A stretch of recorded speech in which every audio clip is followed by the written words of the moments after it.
Всем привет! Меня зовут Валерий. Сейчас на улице декабрь. Осенью, как всегда, было много переболевших острыми респираторными вирусными инфекциями и ковидом.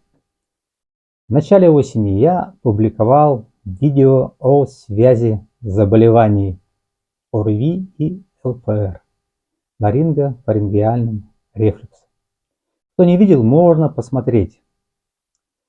И сейчас, после периода всплеска осенних заболеваний, появилось много людей, в том числе и в нашей группе ВКонтакте, в чате Telegram, да и подписчиков канала на YouTube, у которых после болезни остались серьезные остаточные явления першения в горле, боли в горле, непроходящий кашель, появилась постоянная слизь, которую надо откашливать. Напомню, о чем я говорил в том ролике. Итак, когда человек с ГЭРБ, с непищеводными его проявлениями, с ларинго-фарингеальным рефлюксом заболевает ОРВИ, то вирусы проникают в самое незащищенное место. Заходят обычно через нос, затем опускаются ниже, попадают в ротоглотку, в дыхательные пути, а слизистые там уже еще или уже не в порядке. Они постоянно подвергаются атакам содержимого и желудка, и двенадцатиперстной кишки. Там есть и кислота, и пепсин, и желчь, и ферменты поджелудочной железы. И все это попадает на слизистые оболочки, которые находятся выше пищевода. Поэтому эти оболочки лишены защиты и не могут сопротивляться вирусам. Получается такой двойной удар: и забросы, и вирусы. После того, как организм справился с основной болезнью, остаются как раз эти слизистые оболочки, которые никак не могут зажить. И остается постоянный кашель, слизь в горле, комок, боль или просто першение. Если ничего не делать, то может со временем развиться и атрофические изменения, и бронхиальная астма. Как лечить, что нужно делать? Тут в первую очередь, конечно, это ингибиторы протонной помпы, которые будут снижать количество кислоты в забросах. А что делать тогда с пепсином, ферментами поджелудочной железы, с желчью? Их же тоже много в этих забросах. Как их убрать? Агрессивной желчи можно снизить урсодезоксихолевой кислотой, если ее с аккуратностью применять. А все остальное можно просто смывать водой. В других видео я рекомендовал пользоваться слабощелочной минеральной водой. Даже называл некоторые марки. В данном случае лечебная и лечебно-столовая вода не подойдет. За счет своего состава, крепкой такой минерализации, она может раздражать воспаленные слизистые оболочки. Поэтому лучше в данном случае фильтрованная кипяченая вода. Можно просто из-под крана.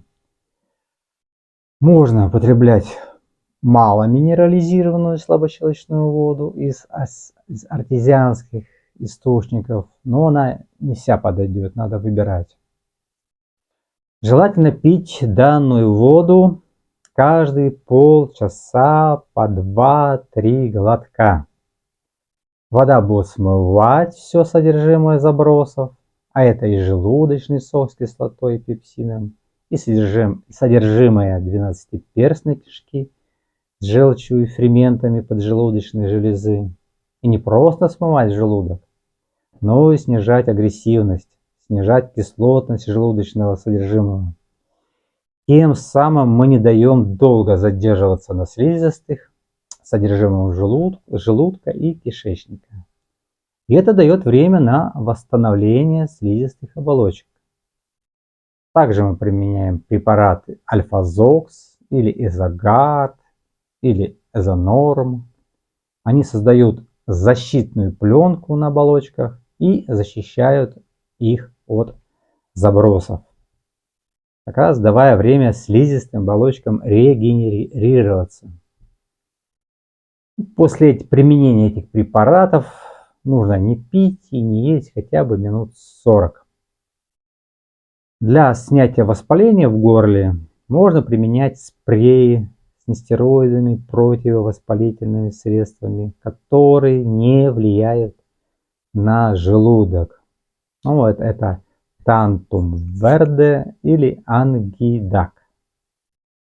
Ну, также соблюдаем антирефлюксный режим. У меня есть видео на данную тему. Посмотрите, чтобы не пересказывать. Ну и так, выводы. Первое. У всех, у кого есть ларингофарингеальный рефлюкс, при заболевании острой респираторной вирусной инфекцией могут быть сильные поражения слизистых оболочек горла и верхних дыхательных путей. Это непроходящий кашель, першение, боль в горле, постоянная слизь. Второе. Для лечения нужно применять ингибиторы протонной помпы. У кого есть желчный заброс, урсодезоксихолевую кислоту, также антациды и прокинетики. То есть стандартный набор лечения ГЭРБ. Третье. Нужно пить воду каждые полчаса. Четвертое. Применять Альфазокс или его аналоги Эзогард, Эзонорм. Пятое. Использовать Тантум Верде или Ангидак. Шестое. Также пить настои из противовоспалительных лекарственных растений. Ну а на сегодня все. Подписывайтесь на YouTube, группу ВКонтакте и Telegram-чат канал. До свидания. Всего хорошего.